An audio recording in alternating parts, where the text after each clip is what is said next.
Gold, trusted gold buyers. మీరు తాకట్టు పెట్టిన బంగారాన్ని విడిపించి ఈ రోజు ఉన్న మార్కెట్ ధరకు కొనబడను.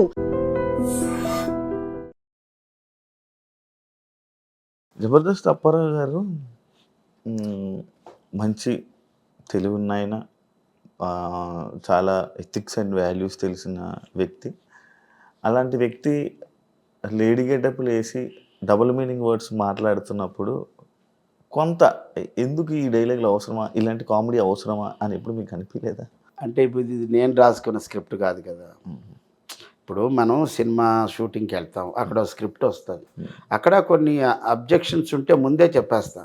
ఏమండి ఇది మనకి సెన్సార్లు ఇబ్బంది పడుతుంది, ఇప్పుడు నేను ఎంతో కష్టపడి చెప్పేస్తా, దాని గురించి మీరు చెప్పమన్నా కన్నా బాగా చెప్తా, కానీ ఇది సెన్సార్లు ఇబ్బంది అవుతుంది చూసుకోండి, సేఫ్టీగా ఇంకో డైలాగ్ ఏదైనా చెప్పిస్తా అని అలా కొన్ని చెప్తాం.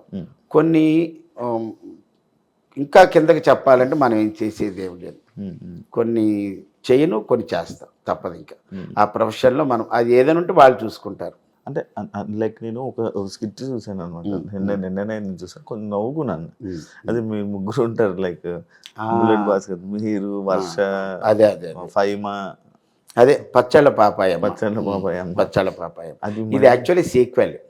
ఇంతకుముందు బుల్లెట్ భాస్కర్ టీంలో ఒక్క కూతురే వాంతులు చేసుకుంటారు, ఇక్కడ ముగ్గురు కూతుర్లు వాంతులు చేసుకుంటారు. ట్విస్ట్ ఏంటంటే తల్లి కూడా అది నా కంబ్యాక్కి ఓ పెద్ద ప్లాట్ఫామ్. ఆ రోజు నాగబాబు గారు ఉండడం, ఆల్ టీమ్ లీడర్స్, పాత టీమ్ లీడర్లు చమక్ చంద్ర గారు, వేణు గారు, ధనరాజు గారు, అవినాష్, వెళ్ళిపోయిన వాళ్ళందరినీ పిలిచారు. పైగా నాగబాబు గారు ఉన్నారు. యాక్చువల్ ఆ స్కిట్కి లూప్ ఇచ్చింది నాగబాబు గారి ఒక పాట, ఇది మల్లెల వేలయ్య. ఆ పాట మీద ఏదైనా చేయండిరా బాగున్నదంటే, ఇక బుల్లెట్ భాస్కర్ ఏంటంటే ఒక క్రియేటివ్, అతను క్రియేటర్, మంచి క్రియేటర్, స్క్రిప్ట్ని బాగా డ్రైవ్ చేస్తాడు. అతని చేతిలో పడిన తర్వాత అప్పుడే అది చాలా పెద్ద హిట్.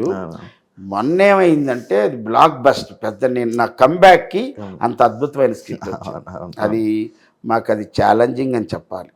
ఎందుకంటే ఈ స్కిట్కి ముందు ఐపరాది వచ్చి నాన్ స్టాప్గా 1 hour రోస్టింగ్ టైప్లో చేశాడు.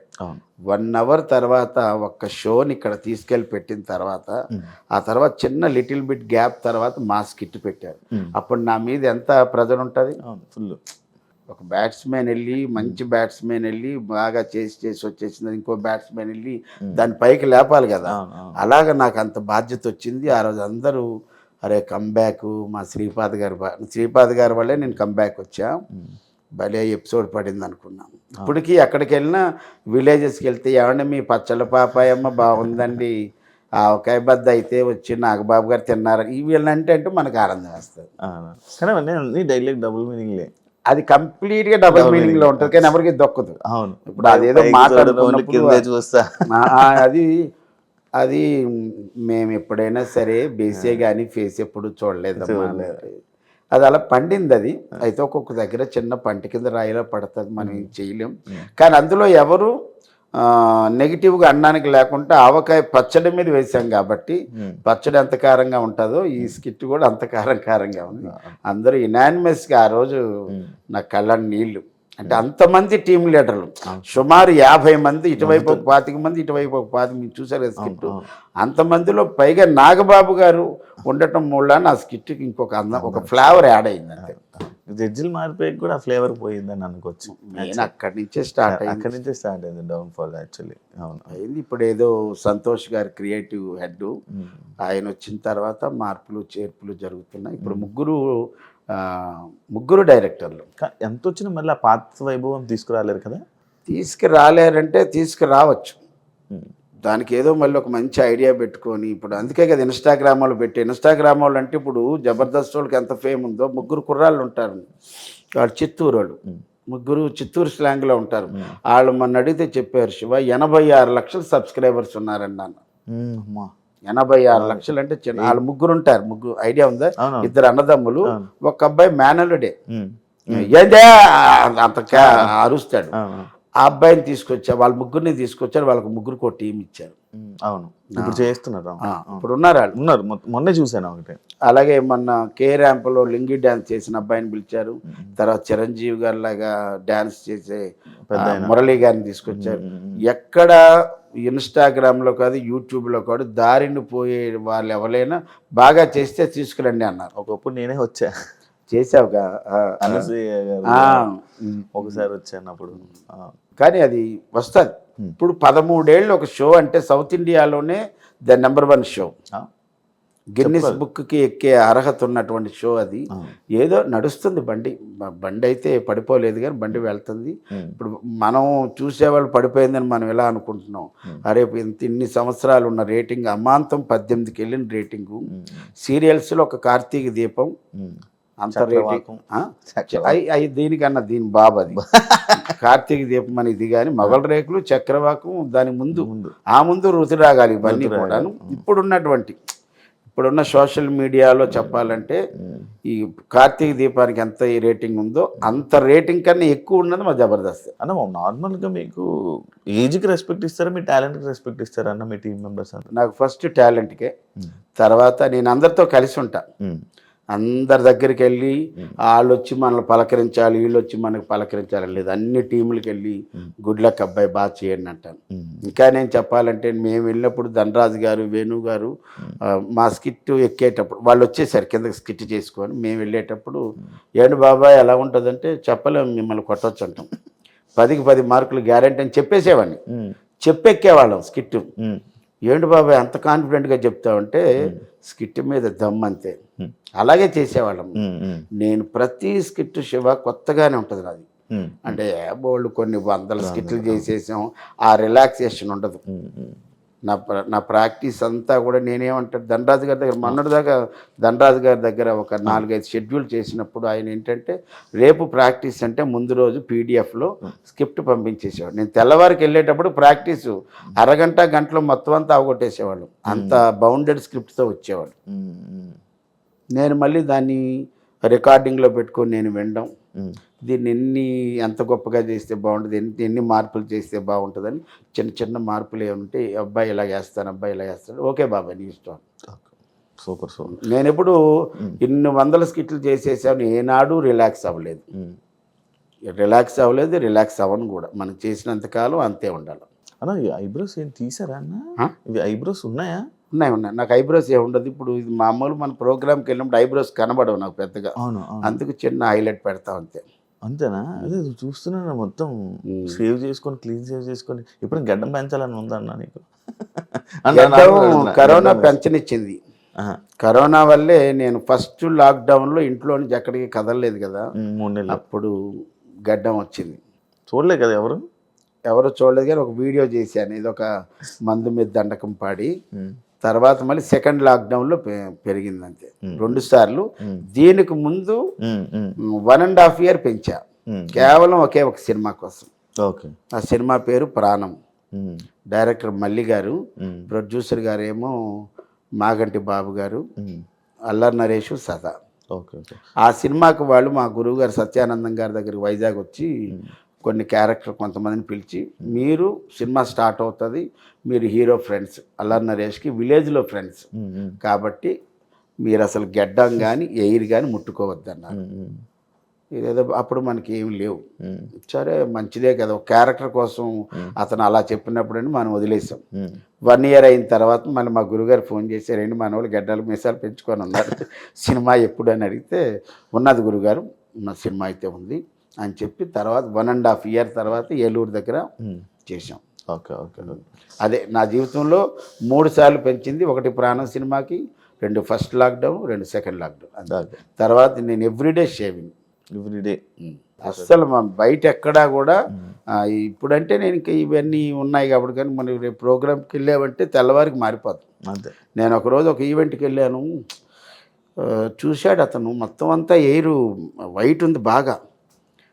వెళ్ళాను, బ్యాగ్ లోపల పెట్టి, ఇదంతా 8 గంటలప్పుడు వెళ్ళాను. ఒక అరగంట గంట తర్వాత టిఫిన్లు చేసి బయటికి వెళ్ళి సెలూన్కి వెళ్ళి మొత్తం అంతా చేసి కలర్ వేసుకొని వచ్చాను. సాయంత్రం చూశాడు, ఆ ఈవెంట్ ఆర్గనైజర్ కాదు, ఆ ఈవెంట్ ఇచ్చిన వాళ్ళు, కమిటీ వాళ్ళు, గారు ఉదయానికి సాయంత్రానికి తేడా అన్నారు.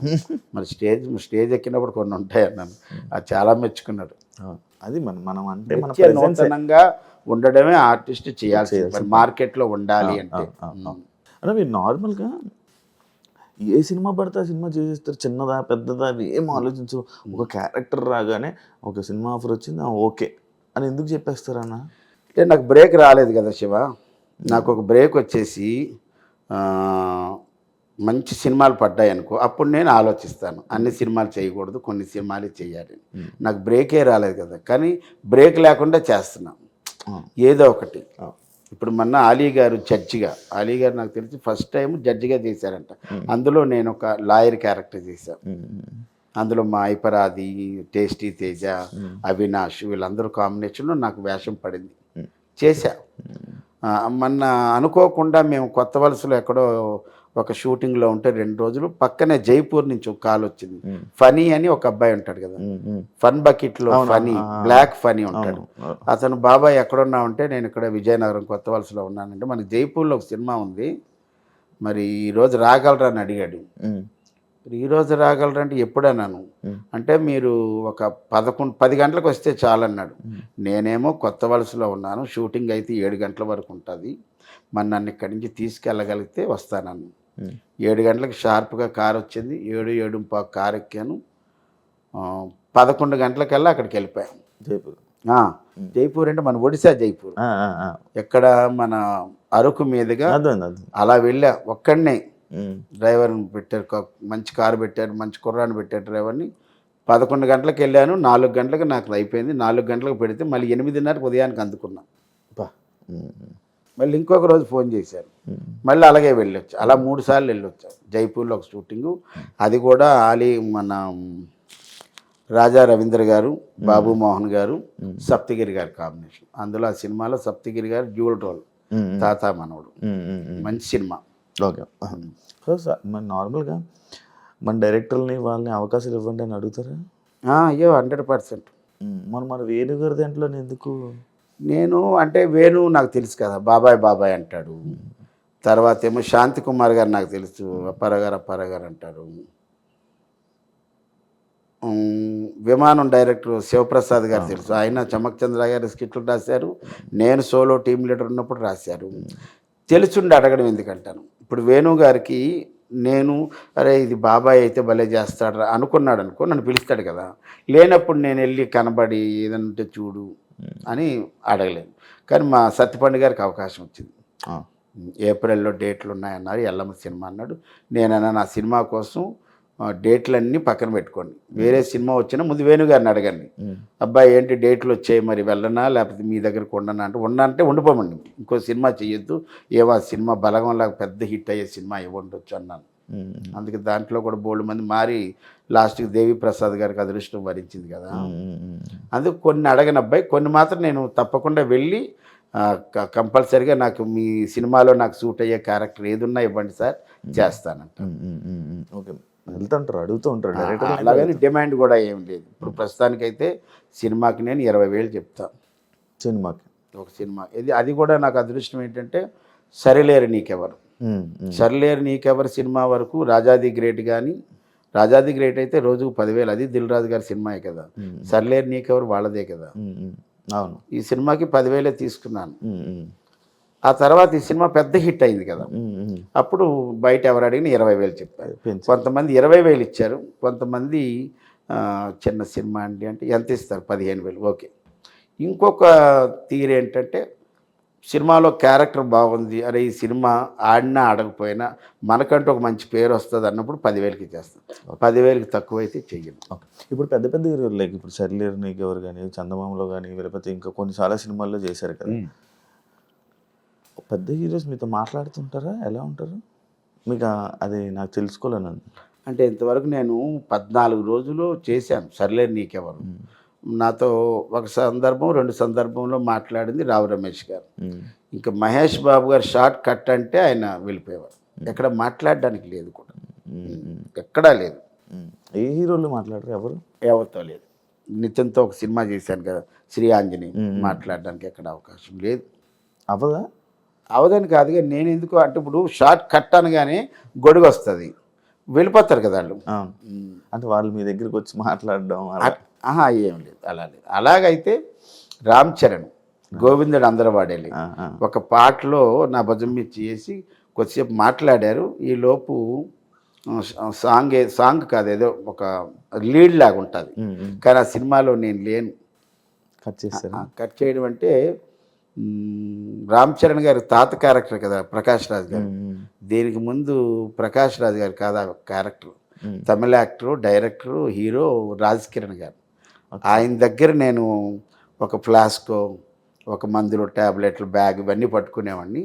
ఏమైందో పలాచీలో షూటింగ్ చేసి వచ్చిన తర్వాత మొత్తం క్యారెక్టర్లన్నీ తీసేశారు.